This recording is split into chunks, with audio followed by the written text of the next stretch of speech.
we'll start with this. By now we all know that the Jessica Camara versus Victoria Bustos fight, it didn't happen. That fight was supposed to be for the vacant WBO title, the newly vacated WBO title that Christina Leonardo had to vacate as a result of being with child. And, because this fight didn't happen, Title remains vacant. I half expected the events coordinators to finagle a situation to where maybe Kaylee Reese can fight for that title. Maybe it can be added to her fight with Deanna Prazak, but that's not what happened. Nope, title stayed vacant. Before this card was even announced, and before Christina Leonardo even vacated that WBO title, I thought to myself that, Natasha Jonás would fit right in at 140 pounds. I think she has the right physical dimensions to make a splash at that weight because, everything at 130 pounds is all tied up between Terry Harpier unifying with Hyun Mi Choi and Michaela Mayer unifying with Maya Hamadouche, all set to go down in the fall. Natasha already fought Katie Taylor at 135 pounds. Why not see about becoming a champion at 140? And because the WBO title was still vacant, because Natasha Jonás' fight, her next fight, it hasn't been announced yet, we don't know who she's going to be fighting or where she's going to be fighting. Why not move up to 140? Why can't Eddie just get Lou DiBello on the phone, see about making a fight between Jessica Camara and Natasha Jonás? Jessica was going to be fighting for that WBO title anyway. It was just going to be against Victoria Bustos. But Victoria had travel issues. Things didn't pan out. And why don't they just do a fight between them? I think that Eddie Hearn can provide adequate compensation for Jessica Camara to travel, for Jessica Camara to take the fight on. I think she'd make more money fighting Natasha Jonás than what she would have made fighting Victoria Bustos, and it would still be a title fight. I don't see why that can't happen. I don't see why that's not feasible. Natasha Jonás' next fight hasn't been announced. Perhaps there's still time to make that happen. They've already got one pony in that show in Chantel Kimran. Why not go for two? Why not see about having two active reigning world champions at 140 pounds instead of just one? You get Tasha that belt, and you see about doing a mini tournament between, what could be your two world champions at 140 pounds against the Empire Stable of Fighters two world champions at 140 pounds, Mary McGee and Kaylee Reese. Just a suggestion. It's just a thought.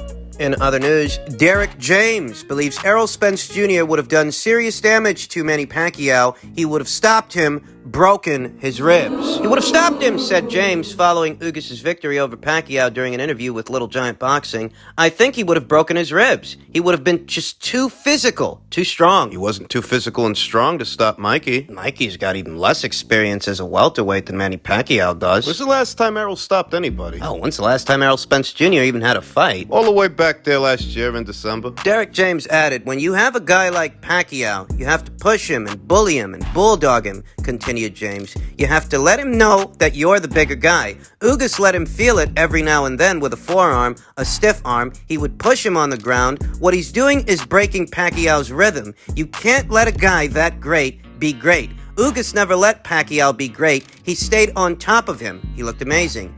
And yeah, Ugas fought the right fight. He did, by employing his jab and keeping the shorter, older man at the end of it, maintaining that distance, only engaging Pacquiao in the pocket when necessary to assert himself. Ugas fought the right fight. Using his height, using his length, his reach, his jab, maintaining his composure, maintaining distance, not abandoning the jab. He did all the right things against Manny Pacquiao. But we don't know that Errol Spence Jr. would have had that same success because Errol Spence Jr. got injured in sparring.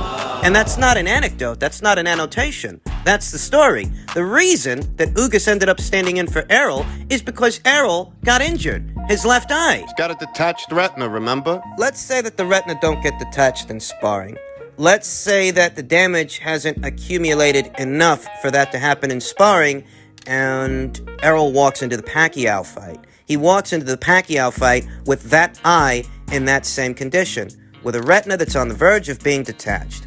What would have happened if Manny Pacquiao connected with several southpaw jabs to the left eye of Errol Spence Jr.? It's a legitimate question. Because a detached retina is a legitimate injury. That's the reason you didn't get to fight Manny Pacquiao, isn't it? Because your retina got detached in sparring. And sparring, as we all know, that's preparation for a fight. You're just working on things. So when you're actually in a fight, if that same eye gets marked up by Manny Pacquiao, who leads with his right, that eye being in line for his lead hand, what would have happened to Errol Spence Jr.'s eye if Manny Pacquiao got his hands on it in a real fight and not a sparring session? Did you guys see the condition of Yordenis Ugas after the fight? Did you happen to see the swelling around his eyes? Both the left and the right. Yordenis Ugas, unlike Errol Spence Jr., was not in a horrific car accident. Yordenis Ugas, unlike Errol Spence Jr., he's not rumored to be damaged goods. Errol Spence Jr. is. So much so that since October of 2019, when he was in that horrific car accident, he's fought only once.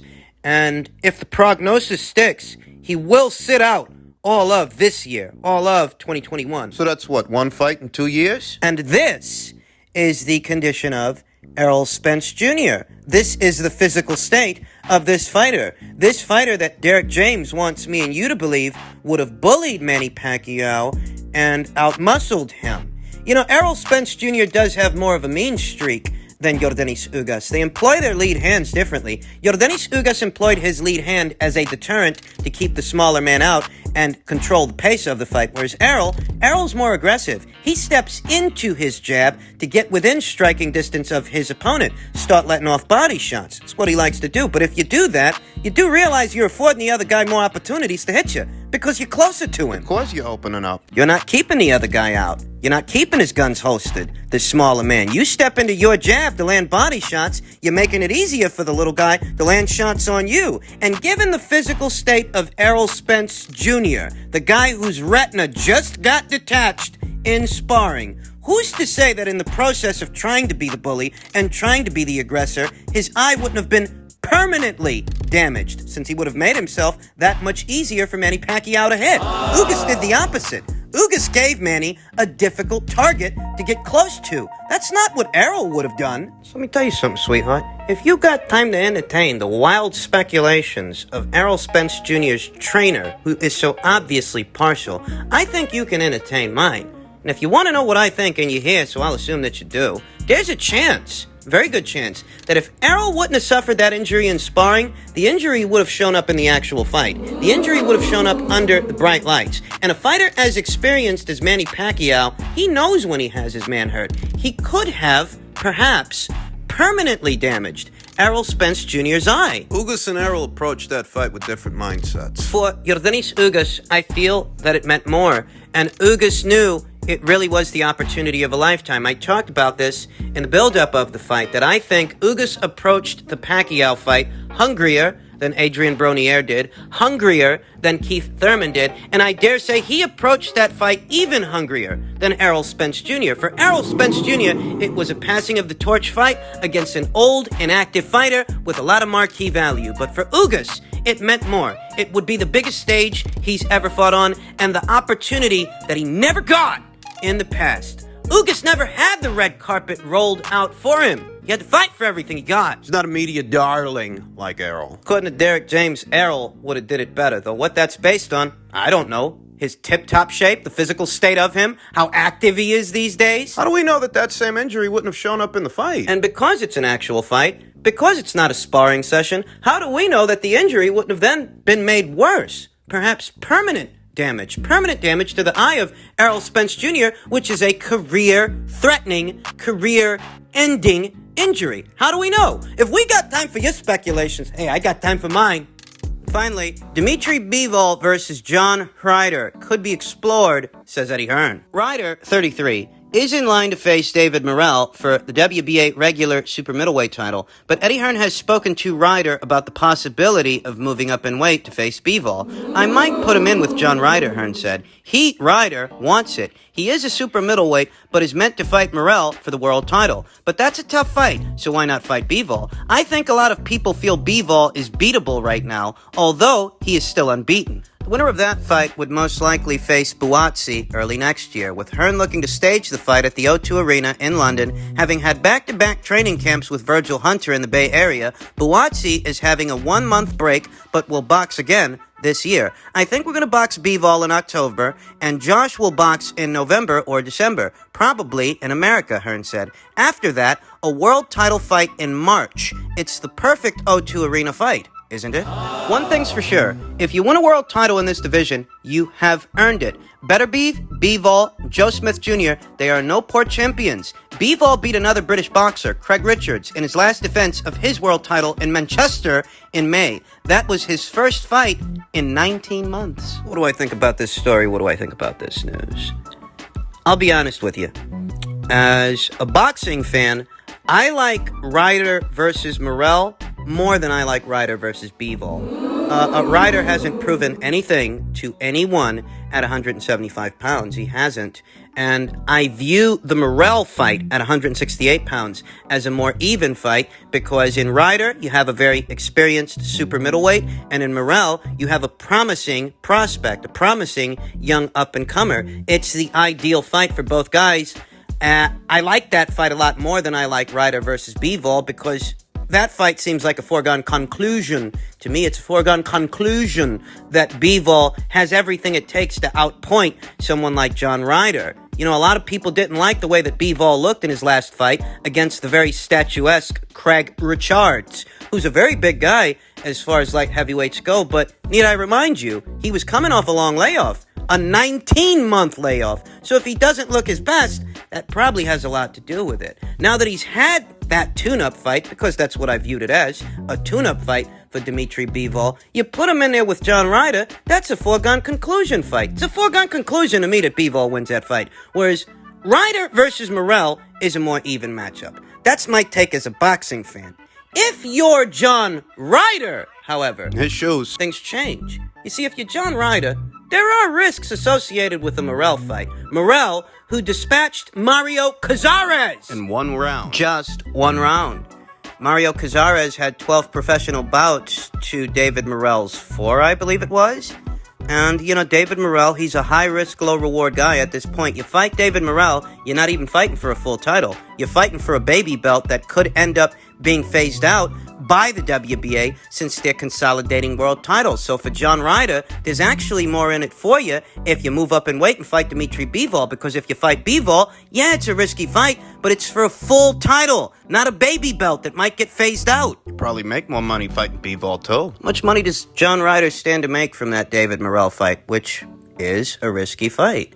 How much money does he stand to make from that fight? How much more money would he stand to make at 175 pounds trying his chances against Dimitri Bivol? He could lose both of those fights, but fiscally, one fight might be worth more than the other, and we know that one fight is for a full-fledged world title and one isn't. You cannot accuse John Ryder of ducking David Morrell to fight a more dangerous and proven guy at a higher weight in Dimitri Bivol. Yeah, it's definitely not a duck. And I think the reason that Eddie is exploring this is because, you know, the WBA, they gave these guys an extension to reach a deal. They gave David Morrell, John Ryder an extension. But it's political because David Morrell is a PBC fighter. And we know that John Ryder, he's over there on the matchroom side of things. There may be some resistance there, some unwillingness from the powers that be. Yeah, there might be. John Ryder versus Dimitri Bivol, that's an in-house fight. No politics, no problems. So for Eddie, it might be an easier fight to make, and that might be why he's exploring it. For me, the ideal situation, if things were ever ideal, would be for John Ryder to have that David Morrell fight. I'm more interested in that fight and seeing how it plays out. And, you know, for Dimitri Bivol, I think it's time for him to have a fight on the big stage. And what I would prefer to see were an effort, more of an effort, to unify titles with Artur Beterbiev. That's what I want. I mean, where are we with that? I don't see a lot of enthusiasm from either side. From either the top-ranked side of things or the matchroom side of things. I don't. We know that very recently the WBC ordered a fight between Artur Beterbiev and his mandatory challenger, Marcus Brown. And I like Artur to win that fight. I like him to win that fight by way of knockout. I've said this many times. Marcus is actually a quality operator, quality southpaw, but he really don't take the best punch. And in Arthur, he'd be facing the biggest puncher, if not one of the biggest punchers, this division has to offer. And he's not just a puncher. The guy can box. When he wants his man, he'll get him. So, you know, I look at that fight. It's a decent fight, but I would much rather see David Morrell versus John Ryder, and Dimitri Bivol versus Artur Beterbiev. In an ideal world, that would be the pecking order. But as we all know, in the world of boxing, things are seldom ever ideal, and you work with what you got. I don't know why we're not seeing a push for that. It is the only feasible unification match at light heavyweight that can be made right now, because Joe Smith Jr., we all thought that he'd go into that unification match with Artur Beterbiev. As it stands, he's struck a 2-fight deal that's going to see him fighting Umar Salimov this year and Daniel Jacobs next year. So this guy's not set to unify with anybody for the next 2-3 fights, whereas, Dimitri, he ain't got no dance partner, neither does Artur. I mean, you can circumvent a mandatory challenger with a unification match, and that's what this would be if both parties were willing, if both parties want it. But talks for this fight, they seem all but dead in the water. Why isn't this being explored? It's not like Top Rank have Artur busy with anything they don't. He was last in action in Russia this past March against Adam Dionys. He also was coming off a very long layoff because he hadn't fought since the Vosdik fight. That was in October of 2019. Top Rank don't seem to be doing very much with that fighter. All we know is that he's been ordered by the WBC to take on Marcus Brown, and yeah, there's a chance that fight happens, but wouldn't it be better to have this guy go in there with Dimitri Bivol? I mean, that's a bigger fight. It's probably worth more money. I think Matchroom would be willing to flip the bill. I also think that, neither one of these two guys, Bivol or Beterbiev, they're not peacocks. They're not prima donnas. They don't want an arm and a leg every time they get out there. For Artur Beterbiev, he hasn't been in a fight of any significance since October of 2019. For Dimitri Bivol, it's even worse. He's got a great resume. It's real solid, but he's never had a big fight. Not a signature fight. And that's what the Artur Beterbiev fight would be. So that's what I would prefer to see.